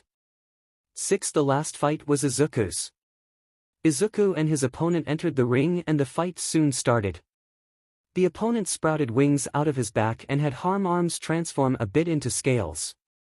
Izuku knew this opponent could likely hit very strong but doubted they could hit harder than him. Izuku decided to end the match in one go. Though the purpose of the shield is to protect, it can also attack in a special way. "Game over," Izuku said, which confused the staff and the opponent until a golden shield surrounded the enemy. Everyone was shocked for a few moments at what just happened. "Oh. How do you defeat me when I can just wait for you to run out of energy?" asked his opponent. Izuku just chuckled at this. "I guess you weren't given information about our quirks. One of my quirks is called solar stockpile. Meaning I gather energy whenever I'm in the sun. The consumption for the shield when not being hit is very little. Less than the activity absorbing energy. Meaning I won't run out anytime soon. You, on the other hand, could only attempt to break out and tire yourself out, or my backup arrives and we suppress you quickly when I drop the shield and end the fight. Either way, I win," Izuku said. The principal decided to get involved. I have to agree it's Izuku's win, but this match didn't show us much of your skills. Would you mind dropping it and fighting it out so we can evaluate your skills better? Principal Vincent asked. Soon they started the fight once again and the opponent was more on guard this time around. However, the principal wanted to see how Izuku would respond to an unforeseen event. He moved over to one of the other enemies from before that were near Izuku's friends and asked them to jump in at random to give Izuku a challenge since the principal believed Izuku was better than they first thought. Soon the fight was going on and Izuku had fought close combat against his enemy while only using 50%. While he was fighting, the enemy with the earth spikes jumped in and sent spikes towards Izuku, throwing him off. Izuku then created a pole weapon with his energy and started to fight with it since he needed space to look at both enemies. Izuku used his shield to trap his first opponent with the wings and then charged the earth quirk user. After about 1 minute he was able to get close and defeated the earth quirk user with a punch to the gut. Then he refocused on the wing user with the dragon scales. He dropped the shield and threw the pole at a fast rate towards the guy's feet, which forced him to jump to avoid. It was in that moment that Izuku had flown forward and grabbed him as he jumped up and threw him into the ground by his leg. He then pinned him to the ground and threw a shield on the earth user to ensure that he couldn't escape or get back up to fight. This fight is over and good job with dealing with an unknown event in your fight, Principal Vincent said. Everyone was over to a separate room and told to wait as the staff talked about the fights. After 30 minutes the staff returned with the enemies they all fought. I want to introduce you all to your opponents you fought.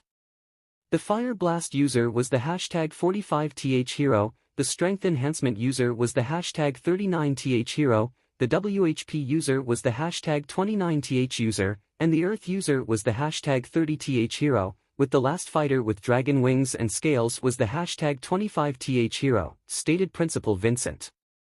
The boys were shocked because they had all fought someone in the top 50 heroes of the EU. Each country has its own top heroes, but then there are the top heroes of the entire EU, and these heroes were all from the top 50 EU ranking. To get on the EU ranking you must be strong and reliable due to all the heroes in the entire EU. It's similar to how the world hero ranking is done. The entire world has its own heroes and ranks, but the UN has its own ranking system of the top 50 heroes in the entire world based on many different factors outside of just the strength of their quirks. All Might used to be the #1 hero of the world in his prime but lost it a few years after the incident of Izuku running away. Other countries treat the quirkless population better since they have a bit higher rates than Japan. As such, the current #1 hero of the world is actually a hero in the EU who graduated from this very school. Boys, you did an amazing job. Your grades from middle school are all top grades and you have shown that you used your time in those quirk training classes to get ready for this school and have shown you will be able to complete your heroic training in the 1.5 year time frame that the advanced class requires of you. As such, welcome to Frankfurt High Advanced Education. We will see you in 1 month's time. Please make sure to send in your hero outfit requests with the other paperwork that will be sent home with you today. I'll be waiting for you in 1 month, stated the principal as he left. The heroes talked to the boys before they left. They all congratulated the boys for their strong work and stated that they would be interested in doing internships and work studies in the future if they wanted to contact them. Soon the boys went home and told their family what happened at the school and everyone decided to celebrate their success. Hayashi POV, son, I called. Izuku looked over me and walked over. I just grabbed him in a hug and told him how proud I was of him. Izuku soon broke into a crying mess and just started to thank me for picking him up that day. Son, you did this all under your own strong work. I just provided the tools that you needed. I love you no matter what and I am glad that we met that day. The Yagis don't realize how much they lost out on you. I told him and his forehead. Soon Kyle and Luke came over since they could sense Izuku's emotions and knew he was crying but didn't know why since he felt happy. They just saw us hugging and then walked away to let us have our private time. I'm so glad those boys entered his life and showed him that he can love people outside of myself and Fong. Izuku and the other boys got up and dressed in their uniforms which were just the same as the middle school uniforms. Asterisk uniform is the image below in case you forgot it. They all went downstairs and ate breakfast.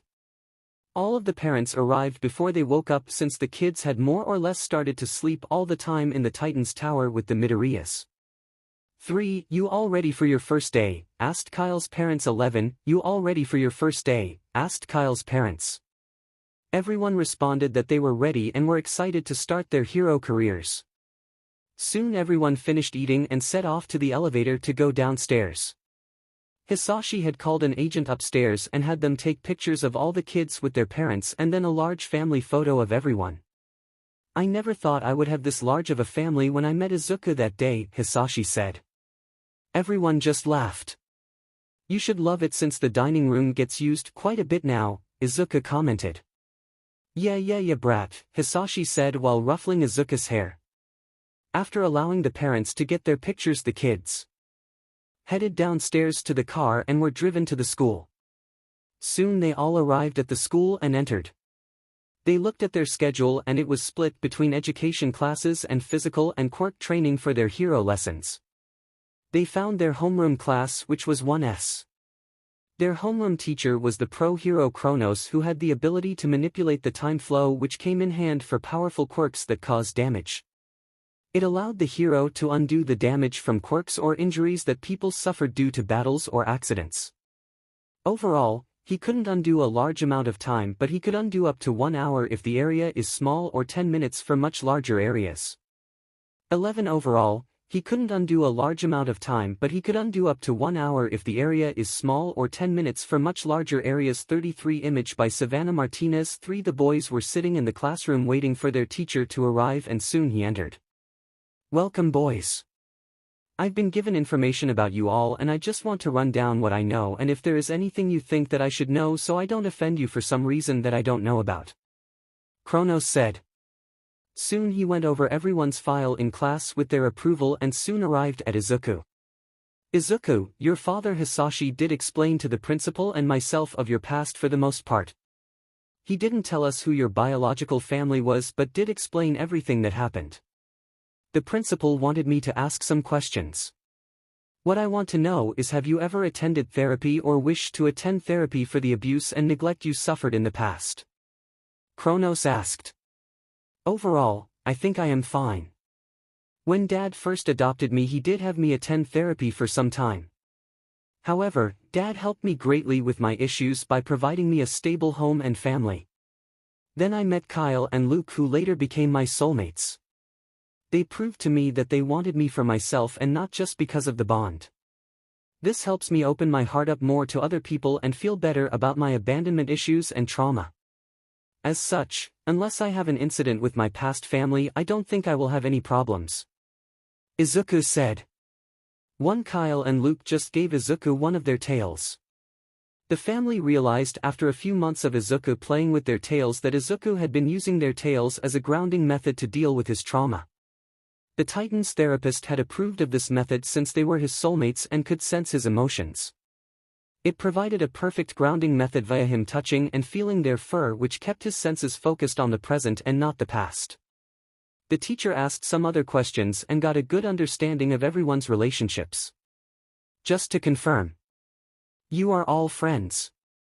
Leon and Seth are soulmates while Luke, Kyle, and Izuku are soulmates, with Izuku being the main. You are all planning to open an agency together and have been trained in team combat. Your group is named Featherless and Izuku is the leader, with you all already having picked hero names as well. Correct. 𝗃𝗃 asked. We confirmed his statement and we gave him our hero names.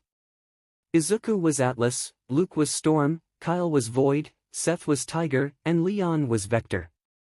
Those are good hero names. I'll inform the staff and have them approved on file so in events you will be called by that instead of your names. We've also received your outfits from your families since one of your families does support gear they made them and we've approved them.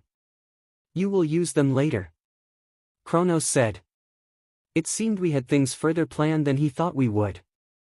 As such, we were several lessons ahead because we had names and outfits already picked and designed for us and tested them for fitting. Let's move out to a field for some testing. I want to get an understanding of your basic levels. We will do the standard test of fitness that all schools do. 𝗃𝗲 said. We all changed into our PE uniforms in the locker room and moved out to the field. We set off and did a number of tests such as 50-meter dash, grip strength, standing long jump, repeated side steps, ball throw, and distance run, seated toe touch, and sit-ups. We set off and did a number of tests such as 50-meter dash, grip strength, standing long jump, repeated side steps, ball throw, and distance run, seated toe touch, and sit-ups. Giving an overview of some of the tests. Izuku broke the grip testers and they had to get a machine that could count his score.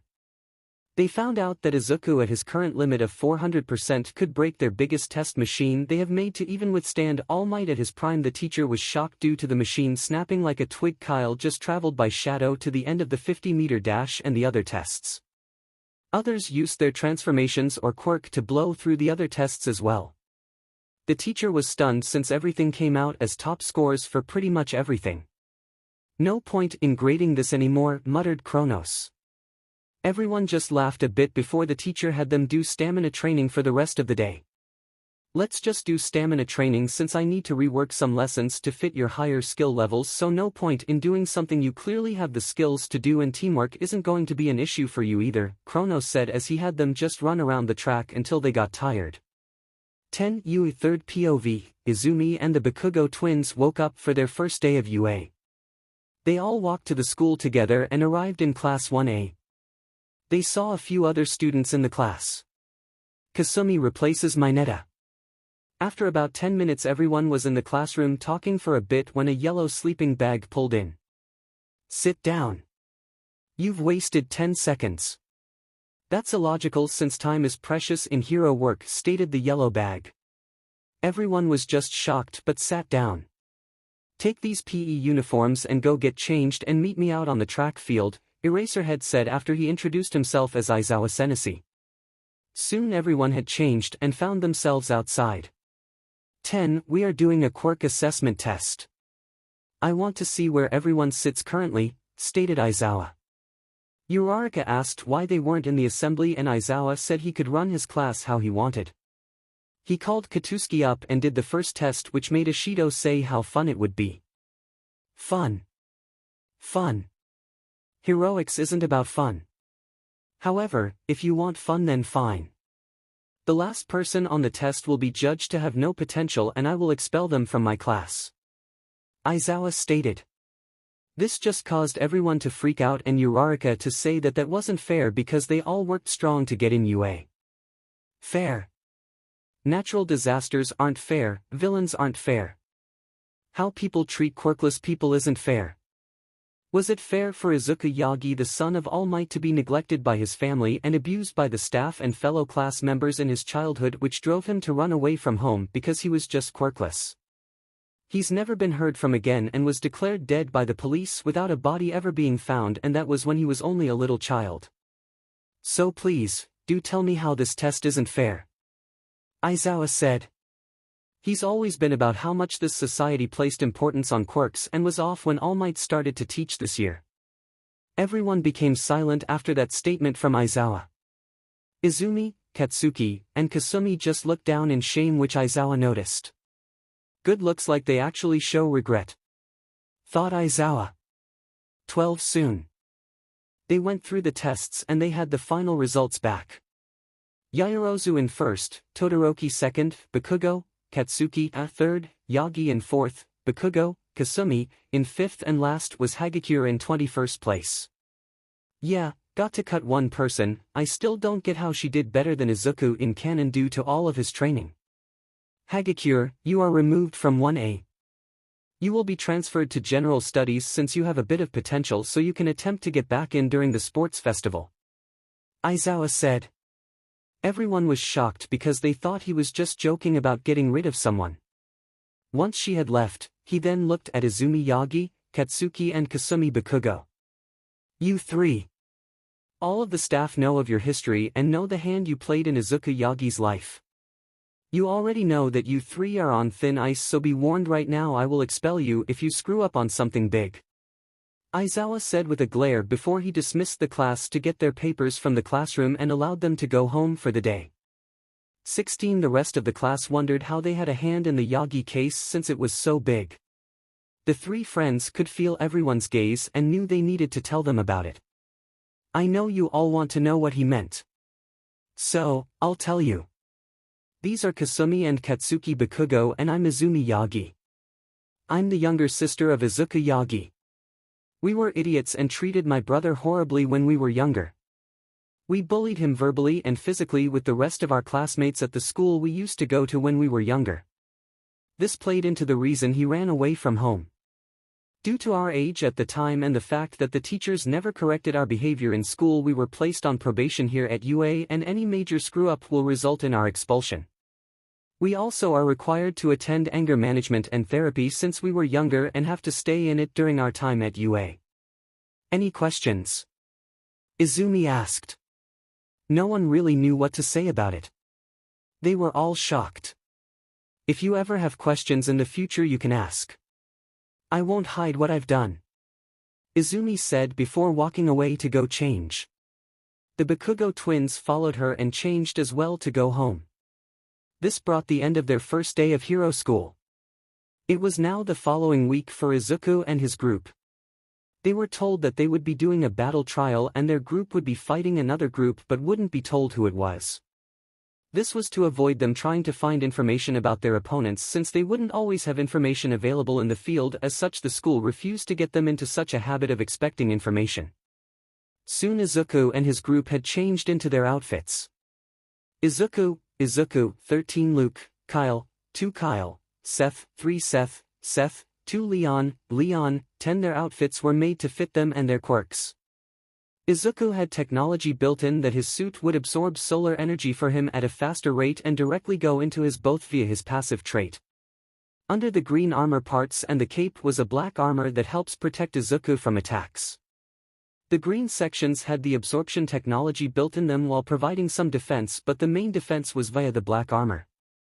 The cape could be torn easily and used to cover wounds if need to as well.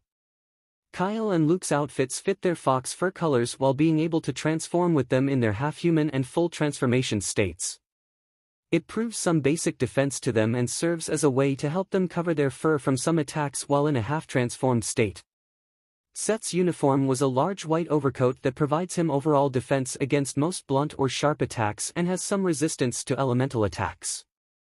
His gloves had slits for his claws when he half-transforms, and the outfit is made to transform and be hidden once he does a full transformation. Leon's outfit was overall for functional use since he needed to be able to move quickly, and the outfit allows him to hide blades in his clothing. It does provide basic defenses against elemental attacks and some sharp attacks as well. One time skip. Soon everyone found themselves in a battleground test site. It was in one of the mountain areas of the private land that the school owned. It was an abandoned mill area of a fake town. The school was really invested in the realism of the place. The place looked like it was lacking repairs, but the staff told us it was structural sound. They reinforce it on a set schedule or if it gets damaged too much. Under the wood floors is a concrete base and pillars in the walls to ensure it stands. 3. Under the wood floors is a concrete base and pillars in the walls to ensure it stands. 1. Izuku POV 1. Soon we were told to enter the place and told our objective was a hostage that was kidnapped by villains. There was only basic information of about 5 to 6 villains in the target area, and that was it. As such, it was up to us to scout and gain any information and secure the hostage. Izuku had Seth use his wind and feel for any living people passing through the air in his control area, which has grown large enough to cover the entire fake town. I can feel a total of 7 people in this town. So we have 6 villains and 1 hostage. I can feel that they are all in the tower building in the distance, Seth said. Soon, it was decided that they would seek up on the team and see if they could capture one without making noise. If they could, they would have Kyle or Luke transform into the villain.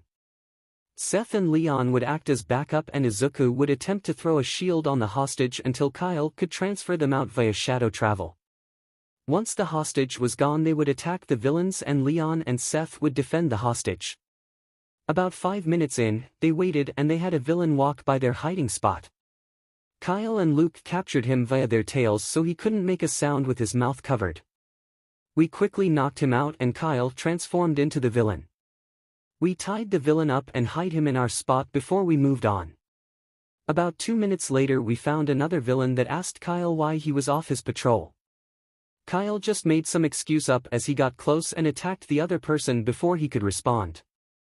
We had taken 2 of the 6 villains out. The hostage was 1 floor above us with the remaining villains.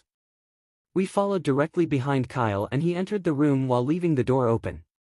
Everyone looked at him and he grabbed their attention when he called out that the hostage was in the left back corner, which caused me to run in and bring up a barrier around the hostage since no one was next to them. Once I confirmed I had it up, 𝗂𝗃 dropped his transformation and we all attacked. 𝗂𝗃 got to the hostage and I dropped my shield, which allowed him to transport the hostage down 1 floor for Seth and Leon to guard. 𝗂𝗃 returned and helped me and Luke take out the rest of the villains. We were able to make quick work of them all as they only managed to make a small resistance due to being caught off guard. 5 minutes later and the fight was over. The staff called the match and it was over. Everyone was back to the control room where the principal was waiting with a few other staff members. This surprised Izuku and his team that there was so much staff present for their match. Good job everyone. Featherless, that was an amazing match. Also, 3rd years. You know what mistakes you made. You had set up code words but didn't utilize them, which allowed the 1st years to do far better than they should have. If the second person had used the code word, he could have likely alerted the rest of the team, which would have caused problems for the Featherless group. Understand? Principal Vincent asked them, which they agreed with. Soon the 3rd years left. The teachers talked over some points of improvement and the fact that our plan worked a bit too well and that it wouldn't have always worked. Overall, they were happy that we were able to stand our own against the current 3rd years who have their provisional licenses. This meant we would be more prepared when it came time to get our provisional licenses at the end of the 1st semester to start work studies the last semester of our 1st year. We were dismissed for the day and were told we could go home. 1/3 POV, everyone decided that they wanted to do some more training and headed out to one of the fields that were open to anyone to train at. They alerted their homeroom teacher and he said he would come down and watch us and give any pointers he could. It was about 1 hour into their extra training when Izuku figured out that he could create an energy WHP. It was similar to how he created his pole weapon, but he allowed the energy to be more relaxed instead of a firm feeling, which allowed him to make a form of a WHP. He fed it more energy and made it longer. Hey guys, I made another attack. I made a WHP which I can control the length of. It would burn people the longer I have it on them, but it still could be very useful in grabbing things or detaining people and making them give up due to the burning. Izuku said to his group. Everyone congratulated him and soon they all finished their training since they spent an extra 2 hours after school training. They decided to return to the Titan's Tower for the day since they will have a lot of time to train in the future. Izumi and her class did not have a good week. They did a battle trial and everything went well. However, the following week became Hell Week. The campus had a break-in by reporters, as they attempted to ask questions about All Might teaching at UA. Everyone panicked when the alarms went off. However, soon there was another dreadful event that would go down in UA's history. Villains were responsible for the break-in and had stolen a schedule for the USJ. They led an army to attack the USJ to attempt to kill All Might and the students to break Hero Society. The villains had brought a beast that was said to rival All Might in his prime. This creature was accompanied by a man with hands all around his body and a portal villain. Why isn't All Might here? Yelled the Hands villain. Why isn't All Might here? Yelled the Hands villain. Soon the Warp villains separated everyone since All Might was not there. The students were able to clear their way through the villains for the most part but arrived to find 𝗧𝗏 defeated on the ground by the large creature called Nomu. The Bakugo twins attacked the Mist villain and were able to detain him just as All Might arrived. Have no fear, for I am here, yelled All Might. Izumi used her quirk on her teacher the moment the creature let go of him when All Might arrived. Soon the monster and All Might started to fight it out and was going blow for blow.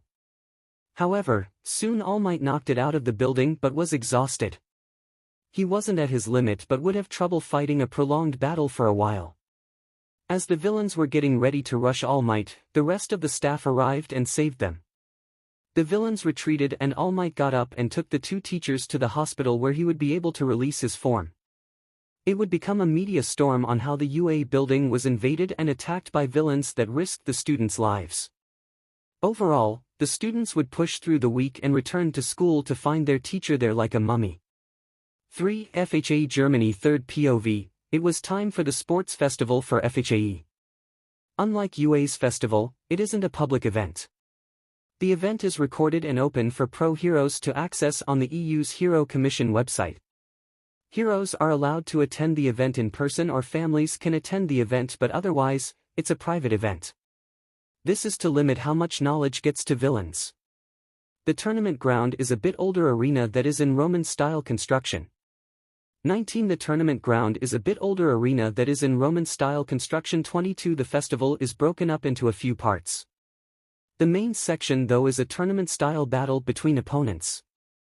They also have a team battle of 5-member teams which works out great for Izuku and his group. Through these two events, they arrive with the top 10 winners of all school years. Unlike UA in Japan, this tournament is a school-wide event to allow first years to showcase their skills against third years. Soon everyone was called down to the field and were told to split up into separate teams of 5 members. Soon they had 200 different teams for 1,000 students altogether. This was all of the courses combined across all of the years. Other schools would have several thousands of students sometimes, but FHAE is a more strict school to get into with its high standards. As such, they have a total of 1,000 students across all years. Soon the battle was started and the fighting broke out. Kyle and Luke had transformed fully and were using their tails as attacking to knock students out of the ring. Leon, Seth, and Izuku just stood by and aimed at any students that got through the tails. Izuku would use his WHP while Seth would use air bullets, and Leon would send blunt weapons or rocks at people.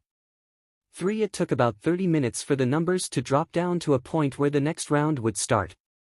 They had 50 people left, which means there would be 25 rounds for the first level of eliminations. As such, it took roughly 1 hour to make it through all of the rounds. A handful of first years and second years made it through with the featherless, but most students left after the first round of eliminations was third-year students. This left a total of 25 people left for the second round of eliminations. One person would go straight to the third round while everyone else would go through their matches. Izuku faced a third-year student who attempted to use a poison quirk on Izuku. Izuku had just closed the student in a shield and had the student suffer from his own poison gas quirk that knocks people out. The student was only resistant to his own quirk to a certain point. As such, Izuku just had to hold the barrier long enough that he was knocked out. The reason he knew this was because the student had pulled up their own shirt to cover their mouth and nose. Leon had a student that had an earth quirk. He could move the earth that was connected to the ground however he wanted. However, Leon just changed the vectors and broke the earth apart, and sent it flying at the student. The student could only control what was a part of the ground, which meant Leon had broken the connection to anything he snapped off the ground and sent flying. The parts of the rock nailed the student in the head and knocked him out. Kyle and Luke ended up facing some random second years that just acted tough but were pretty weak. Their quirks ended up being so weak that Luke and Kyle were able to just shot one of their ball attacks at the enemy and threw them out of the ring. Luke and Kyle just pouted at the enemies that they had. Izuku gave them both an embrace on their cheeks to suit them over, which worked. Seth faced an enemy that had a nature-controlling quirk. As such, he summoned vines out of the ground and attacked Seth. Seth just coated his claws in wind and cut through everything. Soon he was on top of his enemy and grabbed him and threw him out of the ring by the guy's leg. For the other students faced off against each other and there were some powerful quirks in these rounds. Soon the next round came to an end after 30 minutes and the third round of elimination started. 13 people would go in and 1 would go straight to the next round. Izuku faced a student that had a quirk that allowed him to control the air. This student used it to SCK the air out from around Izuku, which surprised him. Izuku decided to up his percent and just punched a blast of force which sent the student flying into the wall behind him. Everyone was shocked at the level of strength Izuku had shown. Some people were comparing the strength to the prime of All Might, which was true since Izuku was stronger than All Might in his prime. 𝗃𝗁𝗃 faced a person who could control light and sent light blades at 𝗃𝗁𝗃. 𝗃𝗁𝗃 had just used the shadows that the light created to get close to the student and grabbed him with a tail and hit him with a void ball, which knocked him out since he couldn't dodge the attack due to being trapped in a tail. For Luke went up against a person that had a shadow manipulation quirk. Overall, this would be powerful, but Luke had just spammed his lighting ball attacks to quickly end the fight since the shadows would be troublesome to deal with if he gave the student a chance to get a chance at attacking him. 5. Leon fought a person who could manipulate sound in a certain area. They could change the sound to a point where it would start to mess with the person's senses and allowed the student to get close to his opponents without them hearing him. Overall, this would be a very powerful quirk for an underground hero, but against Leon was not enough since he just sent rocks and gravel at the student at a fast pace. It was sent fast enough to cause damage which destroyed the student's focuses which they needed for their quirk. Leon was able to get close while the student was dodging and pinned the student to the ground. 𝗧𝗏 faced a student who could create bones out of anything non-organic. This meant he could create all the rocks on the ground into bone and control it up to a certain time even after it's not in his hands anymore. Overall, a very powerful quirk if he had support gear on him and could get enough ammo from his area. However, 𝗧𝗏 didn't give him much chance to get ammo. 𝗧𝗏 transformed into his tiger form and sent wind bullets that forced the students out of the ring because he could only dodge backward due to 𝗧𝗏's quick attacks. 3. Now the tournament only had 7 people left. 5 of them were Izuku and his group, which means only 2 were not. The last match was a battle royal which for the 2 random students since they got attacked by the group and knocked out. The stadium was clapping like crazy. The announcer announced that the last 5 people were all from the featherless group who were a part of the 1S class, which meant they were a part of the advanced class group who would become heroes on a speed-up schedule. The crowd went wild at knowing how powerful the new heroes would be in a year and a half.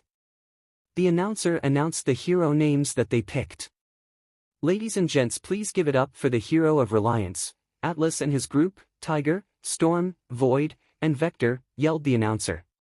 Soon the 5 of them just stared at each other waiting for someone to move. Soon it was Izuku that made the first move. He threw out his energy WHP and grabbed Leon and attempted to toss him out. Though Leon changed his own vectors and sent himself back in before he left the ring. Everyone started to go crazy as the 5 of them broke out into a fight. 𝗧𝗏 changed into his half form and attacked Izuku, who just blocked each blow with a shield and then countered-attacked. 𝗃𝗁𝗃 and Luke went at each other with their tails while Leon just surprised attacked 𝗧𝗏 and attempted to throw him out of the ring but failed. 𝗧𝗏 just grabbed him and tossed him at Luke and 𝗃𝗁𝗃, which caused them to break up their fight. Izuku had gone into the sky without any of them noticing and signaled the announcer to be quiet, which he agreed to. Soon, the 4 boys fought it out while tying themselves out without throwing any of the other boys out of the ring. They then noticed they were missing someone. They all looked up and saw Izuku grin at them. 𝗧𝗏, they all thought.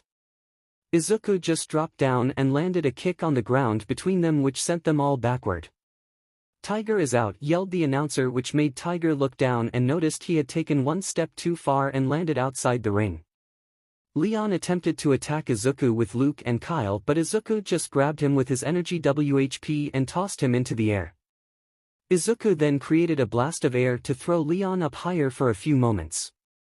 Then he jumped up to escape both Luke and 𝗃𝗁𝗃 and flew to Leon, who just corrected himself in the air and attempted to escape Izuku but was knocked out of the ring mid-air by another large blast of air from Izuku. 2. He then dropped down and landed another 200% kick to the ground, and it caused the ground to break even further, which made the landscape strong for Luke and 𝗃𝗁𝗃. As such, they had to stay in their half form or full forms the entire time since their human forms wouldn't have the bounce to stay on the edge of the rocks. Luke and 𝗃𝗁𝗃 just doubled team on Izuku, who just used his shield to block their attacks.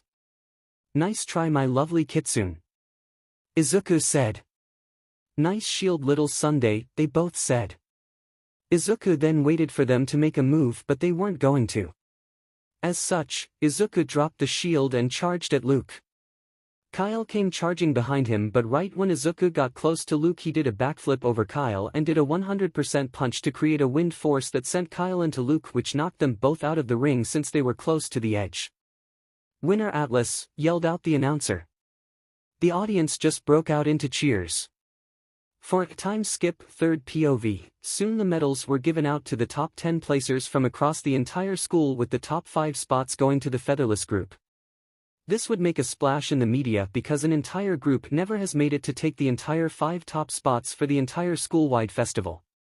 Soon the school would have the videos up on the Hero Commission website for the EU, which would allow heroes from across the entire EU to submit internship requests or work studies for anyone with a license. Izuku and the group returned home and got cleaned up in their individual bathrooms. The parents were all at the house and were celebrating their children's success. The part went on for a few hours before they all went home and left the kids there, since they mostly live at the 𝗵𝗃𝗧𝗏 now. "Dad, I plan to have Kyle and Luke sleep in my room. We won't have 𝗧𝗍, but I would like to cuddle together and start sleeping in the same bed. I feel ready for that stage of our relationship if you're not against it," Izuku asked while having a massive blush on his face. This was due to the question, but also because he knew his soulmates could feel his feelings right now. Hisashi just looked at Izuku and just nodded his head and told him, "Let me know if they ever try to pressure you into anything you don't want. I know you are in high school now, but remember, no SXL acts until after you are all 14, which won't be until this semester is done. I know you all will likely do some basic lover things, but no going beyond the waist," Hisashi said as he got up and left for his bedroom for the night, leaving a blushing mess of Izuku at the dining room table. "Dad!" Izuku cried out and got up to go to his room. He told everyone it was time to go to bed, and they all got in the elevator with him when it came back down. Leon and Seth got off on their floor and Izuku and his fiancées got off on his. They started to walk towards their rooms when they felt Izuku's emotions.